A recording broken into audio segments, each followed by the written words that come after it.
இஸ்ரேலுக்கும் ஹமாஸுக்கும் இடையிலான போரில் அமெரிக்காவினுடைய ஆண்டனி பிளிங்கன் மீண்டும் ஒரு முறை மத்திய கிழக்கு நாடுகளுக்கு பயணம் மேற்கொண்டிருக்கிறாரு. ஸோ இவருடைய இந்த பயணம் முடியும் பொழுது இஸ்ரேல் போரில் மிகப்பெரிய மாற்றம் ஏற்படலாம் அப்படின்னு நம்பப்படுது. ஸோ இந்த வீடியோவில் நம்ம என்ன பார்க்க போறோம்னா, ஆண்டனி பிளிங்கன் எதுக்காக இப்போ திடீர்னு மறுபடியும் மத்திய கிழக்கு நாடுகளுக்கு வர்றா, அப்படி அவருடைய இந்த விசிட்டோட நோக்கம் என்ன அப்படிங்கிறத பார்க்க போறோம். கூடவே ஹவுதிகளுக்கும் அமெரிக்காவுக்கும் இடையில ஓடிக்கிட்டு இருக்கிற பிரச்சனையை பற்றியும் ரொம்பவே டீட்டெயில்டாக பார்த்துடலாம். வீடியோவை லைக் அண்ட் சப்ஸ்கிரைப் பண்ணிக்கோங்க. வாங்க வீடியோக்குள்ள போயிடலாம். அறிவோம் தெளிவோம் உறவுகளுக்கு அன்பான வணக்கங்கள்.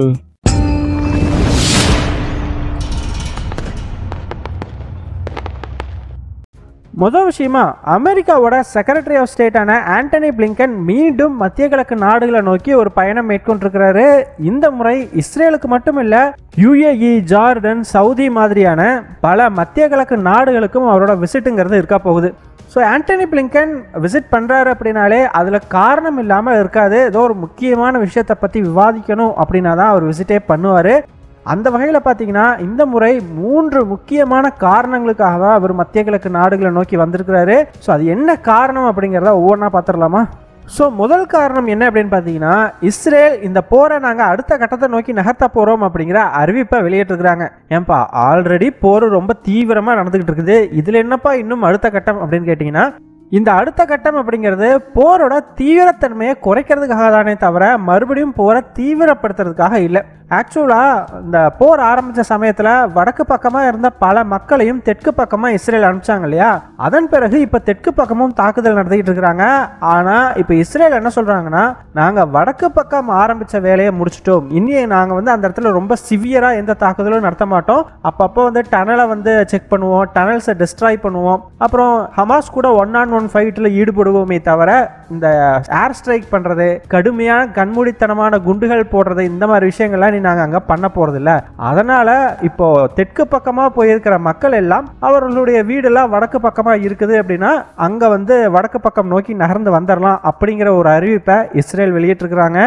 அது மட்டும் இல்லை, காசாவினுடைய தெற்கு பகுதியில் மக்கள் இருக்கிற வரைக்கும் அவங்களுக்கு தேவையான உதவி பொருட்களை எஜிப்துடைய அந்த ராஃபா கிராசிங் வழியாக அனுப்பிச்சுக்கிட்டு இருந்தாங்க.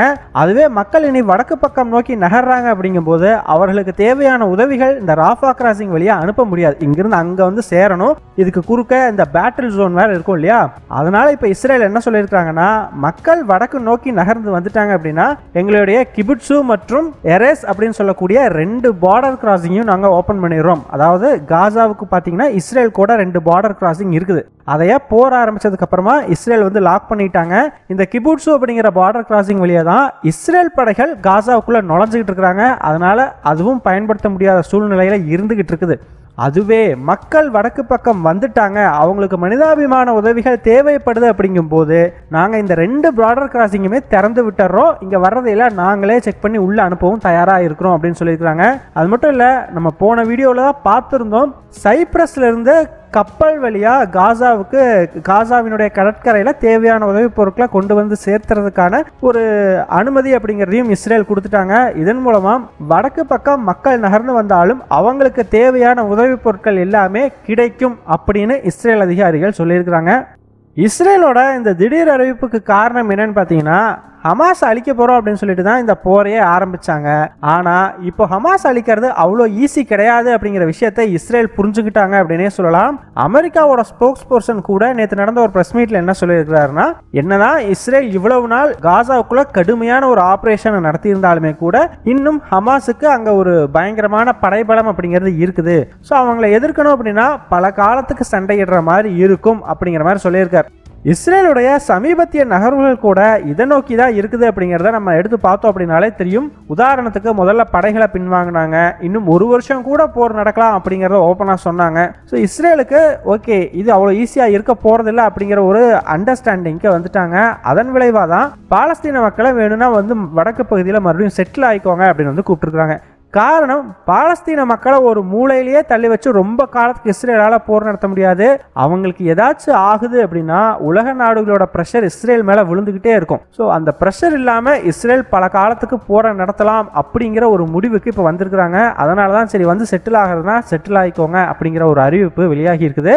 அதாவது மக்கள் பாட்டுக்கு அவங்களுடைய அன்றாட வேலைகளை அவங்க பாட்டுக்கு ஒரு பக்கம் பார்த்துக்கிட்டு இருப்பாங்க, இன்னொரு பக்கம் இஸ்ரேலும் ஹமாஸும் அங்கங்கே ஃபைட் பண்ணிட்டு இருப்பாங்க. ஸோ இதுதான் இனி வடக்கு காசாவில் நடக்க போகுது. தெற்கு காசாவில் எப்பயும் போல கடுமையான தாக்குதல் இருக்கும் அப்படிங்கிறத இஸ்ரேல் சொல்லிட்டாங்க. ஆக்சுவலாக அமெரிக்காவோட ப்ரெஷரில் தான் இஸ்ரேல் இந்த அறிவிப்பை வெளியிட்டதான் நம்பப்படுது. அதனால தான் என்னதான் ஒரு அறிவிப்பு வெளிவந்தாலுமே கூட அதை நடைமுறைப்படுத்தும் போது பல சிக்கல்கள் வரும் இல்லையா, அந்த மாதிரி எந்த ஒரு சிக்கலும் வந்துடக்கூடாது. அப்படி ஏதாச்சும் வந்துச்சுனாலும் அதை பேசி தீர்க்கணும் அப்படிங்கிற நோக்கத்தில் தான் ஆண்டனி பிளிங்கன் இப்போ இஸ்ரேலுக்கு விசிட் பண்ணியிருக்கிறதா தகவல்கள் வெளியாகி இருக்குது. இது முதல் காரணம். ஆண்டனி பிளிங்கனோட விசிட்டுக்கான ரெண்டாவது முக்கிய காரணம் என்ன அப்படின்னு பார்த்தீங்கன்னா, அரபு நாடுகளுக்கு அவர் கொடுத்த ஒரு வாக்குறுதி தான். போன முறை எல்லாருக்கும் ஞாபகம் இருக்கும்னு நினைக்கிறேன், இஸ்ரேல் அரசாங்கம் இந்த போர் முடிந்த பிறகு காசாவை நாங்களே வச்சுக்க போறோம் அப்படிங்கிற மாதிரி ரொம்பவே கடுமையா ஒரு ஸ்டாண்ட்ல மெயின்டைன் பண்ணிட்டு இருந்தாங்க. அதுக்கு பல அரபு நாடுகளும் எதிர்ப்பு தெரிவிச்சிருந்தாங்க. அந்த சமயத்தில் பிளிங்கன் வந்துட்டு இந்த மாதிரி பல நாடுகள்கிட்டையும் பேசியிருக்காப்படி. அப்போது எல்லா அரபு நாடுகளும் இந்த போர் முடிஞ்ச பிறகு பாலஸ்தீன மக்களுக்கே அவர்களுடைய நிலப்பகுதியை திருப்பி கொடுத்துடணும், அதில் ஏதாச்சும் காம்ப்ரமைஸ் பண்ணிங்கன்னா நல்லா இருக்காது அப்படிங்கிற மாதிரி சொல்லியிருக்கிறாங்க. இவரும் வந்து கண்டிப்பாக போர் முடியறதுக்குள்ளே இஸ்ரேல் கிட்ட இதை பற்றி நாங்கள் பேசி ஒரு முடிவுக்கு வந்துடுறோம் அப்படிங்கிற மாதிரி சொல்லியிருந்திருக்கிறார். அதே மாதிரி பார்த்தீங்கன்னா, நேற்று இஸ்ரேலோட டிஃபென்ஸ் மினிஸ்டரான யோவ் கேலண்ட் வந்து ப்ரெஸ் மீட்டில் என்ன சொல்லியிருக்கிறாருன்னா, இந்த போர் முடிந்த பிறகு கண்டிப்பாக பாலஸ்தீன மக்களுக்கு இந்த நிலப்பகுதியை திருப்பி கொடுத்துருவோம், அதில் எந்த சந்தேகமும் தேவையில்லை அப்படிங்கிற மாதிரி சொல்லியிருக்கிறாரு. முதல்ல கொடுக்கவே மாட்டோம்னு சொன்னவங்க இப்போ கொடுக்கறதுக்கு ஒத்துக்கிட்டு இருக்கிறாங்க. ஆனால் ஒரு சில கண்டிஷன்ஸ் அப்படிங்கிறத கேலண்ட் வந்து இந்த ப்ரெஸ் மீட்டில் சொல்லியிருக்கிறாரு. அது என்ன அப்படின்னு பார்த்தீங்கன்னா, எக்காரணம் கொண்டும் ஹமாஸ் இந்த மாதிரி நாங்கள் திருப்பி கொடுத்த நிலப்பகுதியை மறுபடியும் ரூல் பண்ணக்கூடாதுங்கிறதா ரொம்பவே முக்கியமான கண்டிஷன். அதுக்கு பதிலாக பாலஸ்தீன் அத்தாரிட்டி அப்படிங்கிறது தான் இந்த பகுதியை ரூல் பண்ணணும். அதுவுமே முகமது அப்பாஸ் இருக்கிறார் இல்லையா, அவருக்கு கீழே ரூல் பண்ணக்கூடாதான். அந்த பாலஸ்தீன் அத்தாரிட்டிலையும் நிறையா மாற்றங்கள் பண்ணின பிறகு தான் அதை ரூல் பண்ணுறதுக்கு விடுவோம் அப்படிங்கிற மாதிரி சொல்லியிருக்கிறாங்க. அது மட்டும் இல்லை, எப்படி இன்னைக்கு வெஸ்ட் பேங்க்ல எப்போ நினைச்சாலும் இஸ்ரேல் ராணுவம் உள்ளே போயிட்டு அடிக்கடி இந்த ரெய்டெல்லாம் பண்ணுறாங்க இல்லையா, அதே மாதிரி காசாவை திருப்பி கொடுத்த பிறகும் எப்பெல்லாம் எங்களுக்கு ரெய்டு பண்ணணும்னு தோணுதோ அப்போ எல்லாம் காசாவுக்குள்ளே பூந்து நாங்கள் ரெய்டு பண்ணுவோம், அதையே பாலஸ்தீன் அத்தாரிட்டி கேட்கக்கூடாது. ஸோ ஈவன் சில விஷயங்களில் சிவிலியன் கவர்மெண்ட்டுக்குமே நாங்கள் சில அட்வைஸ்லாம் கொடுப்போம், அதையும் அவங்க கேட்டு நடந்துக்கணுங்கிற மாதிரிலாம் சொல்லியிருக்கிறாங்க. அது மட்டும் இல்லை, இந்த பார்டர் இஸ்ரேல் காசா பார்டரை இஸ்ரேல் ராணுவம் தான் பாதுகாக்கும் அப்படிங்கிற மாதிரியும் அந்த அறிவிப்பில் சொல்லப்பட்டிருக்குது. ஸோ இஸ்ரேல் இங்கே என்ன பண்ணுறதுக்கு ட்ரை பண்ணுறாங்கன்னா, எப்படி இன்றைக்கி வெஸ்ட் பேங்க் இருக்குது அதே மாதிரியான ஒரு பகுதியாக காசாவையும் மாற்றுறதுக்கான முயற்சியில் ஈடுபட்டிருக்கிறாங்க. ஸோ வெஸ்ட் பேங்க்கில் லா அண்ட் ஆர்டர் அப்படிங்கிறதே இஸ்ரேலோட கட்டுப்பாட்டில் தான் இருக்குது. அதே மாதிரி காசாவிலையும் அதை தங்களோட கட்டுப்பாட்டுக்குள்ள வச்சுக்கிட்டு பாலஸ்தீன மக்களுக்குன்னு சொல்லி எந்த ஒரு லா அண்ட் ஆர்டர் அமைப்பு, இப்போ ஹமாஸ் இருக்கிறாங்கன்னா அவங்களுக்கு ஒரு மிலிட்ரி விங் இருக்குது, அந்த மாதிரி மிலிட்ரியோ ஆயுதம் ஏந்திய ஒரு அமைப்போ இல்லாத மாதிரி பார்த்துக்கிறதுக்கு இஸ்ரேல் ஒரு முயற்சியில் இப்போ இறங்கியிருக்கிறாங்க. நம்ம ஆல்ரெடி ஒரு வீடியோவில் எஜிப்த் அரசாங்கம் இந்த போரை நிறுத்துறதுக்காக கொண்டு வந்திருந்த 3 phase பிளான் அப்படிங்கிறத பற்றி பார்த்துருந்தோம். அதுக்கும் இப்போ இஸ்ரேல் சொல்கிறதுக்கும் ஒரே ஒரு சின்ன வித்தியாசம் என்ன அப்படின்னு பார்த்தீங்கன்னா, அவங்க ஹமாஸ் வந்து மிலிட்ரி விங்கை கண்ட்ரோல் பண்ணலாம் அப்படிங்கிற மாதிரி கொண்டு வந்திருந்தாங்க. ஆனால் இஸ்ரேல் வந்து ஹமாஸ் இருக்கவே கூடாது, எதுலேயுமே பங்கெடுத்துக்க கூடாது, இஸ்ரேலும் பாலஸ்தீனும் மட்டும்தான் எல்லா விஷயத்திலும் சேர்ந்து செயல்படணும் அப்படிங்கிற மாதிரி கொண்டு வந்திருக்கிறாங்க. இது பார்த்தீங்கன்னா கண்டிப்பாக பின்னாட்களில் ஒரு மிகப்பெரிய பிரச்சனைக்கு வழிவகுக்கும். என்னப்பா பிரச்சனை, இதில் என்ன வந்துட போகுது அப்படின்னு கேட்டிங்கன்னா, ஆக்சுவலாக வெஸ்ட் பேங்க்குக்கும் இதே மாதிரியான ஒரு திட்டம் தான் கொண்டு வரப்பட்டது. ஆனால் இன்னைக்கு பல இஸ்ரேல் குடிமக்களும் வெஸ்ட் பேங்க்கில் பாலஸ்தீன மக்களுக்காக கொடுக்கப்பட்ட நிலப்பகுதியை ஆக்கிரமித்து வீடு கட்டி செட்டில் ஆகிட்டாங்க. இன்றைக்கி அது அவங்க ஒரு பெரிய பிரச்சனையாகவே மாறி இருக்குது. ஸோ அதே மாதிரி இப்போ காசா பகுதியும் இஸ்ரேலோட கண்ட்ரோலுக்கு கீழே வந்துருச்சு அப்படிங்கிறது இஸ்ரேல் குடிமக்களுக்கு தெரிஞ்சா மீண்டும் காசா நிலப்பகுதிக்குள்ளேயும் இவங்க போயிட்டு நிலத்தை ஆக்கிரமித்து செட்டில் ஆகிறதுக்கான வாய்ப்புகள் ரொம்பவே ஜாஸ்தி அப்படின்னு வந்து சொல்கிறாங்க. இது அந்த ப்ரெஸ் மீட்லேயே ஒருத்தர் வந்து கேட்குறப்படி, ஏங்க இந்த மாதிரி தான் வெஸ்ட் பேங்க்லேயும் சொன்னீங்க, அங்கே இப்போ இந்த மாதிரி ஒரு பிரச்சனை இஸ்ரேல் மக்களால் வந்திருக்குது, அதே பிரச்சனை இங்கே காசாவிலேயும் வராதுங்கிறதுக்கு என்ன உறுதி அப்படின்னு கேட்ட பொழுது யோவ் கேலண்ட் என்ன சொல்லியிருக்கிறாருன்னு பார்த்தீங்கன்னா, இஸ்ரேல் குடிமக்கள் காசாவில் செட்டில் ஆகாமல் பார்த்துக்கிறதுக்கு நாங்கள் கேரண்டி அப்படிங்கிற மாதிரி சொல்லியிருக்கிறாரு. சரிப்பா, அதான் கேரண்டி கொடுத்துட்டார்ல, அப்புறம் என்ன பிரச்சனை அப்படின்னு கேட்டிங்கன்னா, இவர் கொடுத்த கேரண்டியை நம்ப முடியுமா முடியாதா அப்படிங்கிறத இங்கே பெரிய பிரச்சனையே. காரணம், யோவ் கேலண்ட் டிஃபென்ஸ் மினிஸ்டராக இருக்கிற இதே அரசாங்கத்தில் தான் ஸ்மோட்ரிச் அப்படிங்கிறவர் ஃபினான்ஸ் மினிஸ்டராக இருக்கிறார். அவர் என்ன சொல்லியிருக்கிறாருன்னு பார்த்தீங்கன்னா, காசாவில் இருக்கிற பாலஸ்தீன மக்களை பூரா வெளியேற்றிட்டு அங்கே இஸ்ரேல் மக்களை கொண்டு போய் செட்டில் ஆக வைக்கணும் அப்படிங்கிற மாதிரி சொல்லியிருக்கிறார். யோசிச்சு பாருங்க, அவர் சர்வ சாதாரணமாக சொல்லிட்டாரு, இது எவ்வளவு பெரிய விஷயம் அப்படின்னு சொல்லி.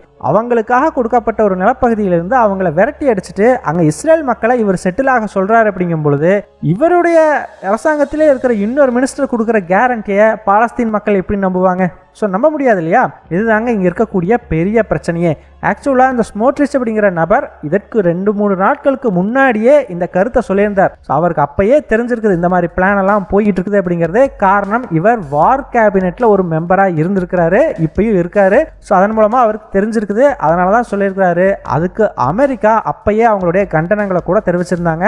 காரணம், இந்த திட்டத்துக்கு பின்னாடி இருந்து செயல்படுத்துறதுமே அமெரிக்கா தான். ஸோ இந்த மாதிரி இங்கேயே பல சலசலப்பு இருக்கிறதுனால எதையும் பேசி தீர்க்கிறதுக்காக இப்போ ஆண்டனி பிளிங்கன் இங்கே விசிட் பண்ணியிருக்கா. அப்படி கடைசி காரணம் என்ன அப்படின்னு பார்த்தீங்கன்னா, ஹவுதிகள். ஆக்சுவலாக 2 நாளைக்கு முன்னாடி தான் அமெரிக்கா ஹவுதிகளுக்கு பயங்கரமான ஒரு எச்சரிக்கை கொடுத்துருந்தாங்க. இனிமேல் எங்கேயாச்சும் கப்பலில் கை வச்சிங்கன்னா நாங்கள் டைரெக்டாக அட்டாக் பண்ணுவோம், அது இதுங்கிற மாதிரி ஒரு பெரிய வார்னிங் எல்லாமே கொடுக்கப்பட்டிருந்தது. ஆனால் அமெரிக்கா வார்னிங் கொடுத்ததுக்கு அடுத்த நாளே ஹவுதிகள் ஒரு ட்ரோன் போட்டு மூலமாக அமெரிக்கன் ஷிப்பை அட்டாக் பண்ணுறதுக்கு முயற்சி பண்ணியிருந்துருக்காங்க. இதனால் பார்த்தீங்கன்னா அமெரிக்காவுக்கு ஒரு பெரிய ஷாக்கர் தான். இவங்க என்னப்பா இப்படி நம்மளே அட்டாக் பண்ண வர்றாங்களே, அது வார்னிங் கொடுத்த பிறகும் அட்டாக் பண்ணுறாங்களே அப்படின்னு சொல்லி, இதனாலையும் இந்த அரபு நாடுகள்கிட்ட இது சம்பந்தமாக ஒரு ஆதரவை கேட்கறதுக்காக விசிட் பண்ணியிருக்கலாம்னு நம்பப்படுது. காரணம், இன்னைக்கு வரைக்கும் அமெரிக்கா ஹவுதிகள் மேலே அட்டாக் பண்ணாமல் இருக்கிறதுக்கு முக்கிய காரணம் சவுதி அப்படின்னு வந்து சொல்கிறாங்க. ஒருவேளை ஹவுதிகள் மேலே தாக்குதல் நடத்தியே ஆகணும் அப்படின்னா சவுதியினுடைய ஆதரவு அமெரிக்காவுக்கு வேணும், அதை வாங்கிறதுக்காகவும் இவர் வந்திருக்கலாம் அப்படிங்கிற மாதிரி சொல்லப்படுது. ஸோ இந்த மாதிரி பல காரணங்கள் இருக்குது, அடுக்குனா அடுக்கிட்டே போகலாம். ஸோ இந்த வீடியோவை இதோட நம்ம வந்து முடிச்சுக்குவோம். நீங்கள் என்ன நினைக்கிறீங்க? இஸ்ரேல் சொல்கிற மாதிரி காசாவை உருவாக்குனா பின்னாட்களில் பிரச்சனை வருமா வராதா? உங்களுடைய கருத்துக்களை மறக்காமல் கமெண்ட்ஸில் சொல்லுங்கள். ஸோ இந்த வீடியோ பிடிச்சிருந்தது அப்படின்னா இதே மாதிரி தெளிவான தரமான காணொளிகள் பார்க்குறதுக்கு எங்களோட சேனலை சப்ஸ்கிரைப் பண்ணிக்கோங்க. எங்கள் டெலிகிராம் சேனல் லிங்க் டிஸ்கிரிப்ஷனில் கொடுக்குறோம். இன்ட்ரெஸ்ட் இருக்கிறவங்க ஜாயின் பண்ணிக்கோங்க. ரொம்ப முக்கியமான செய்திகள் அதில் பகிரப்படும். வீடியோ பிடிச்சிருந்ததுன்னா லைக் பண்ணிக்கோங்க, சப்ஸ்கிரைப் பண்ணிக்கோங்க. இதன் மூலமாக எங்களுடைய வீடியோஸ் இன்னும் நிறைய பேர்த்துக்கு போய் சேரும். முடிஞ்சால் உங்களுடைய ஃப்ரெண்ட்ஸுக்கிட்டையும் நிறைய ஷேர் பண்ணிக்கோங்க. இது எங்களுடைய உழைப்புக்கு நீங்கள் கொடுக்குற ஒரு ரிவார்டாக இருக்கும். நன்றி.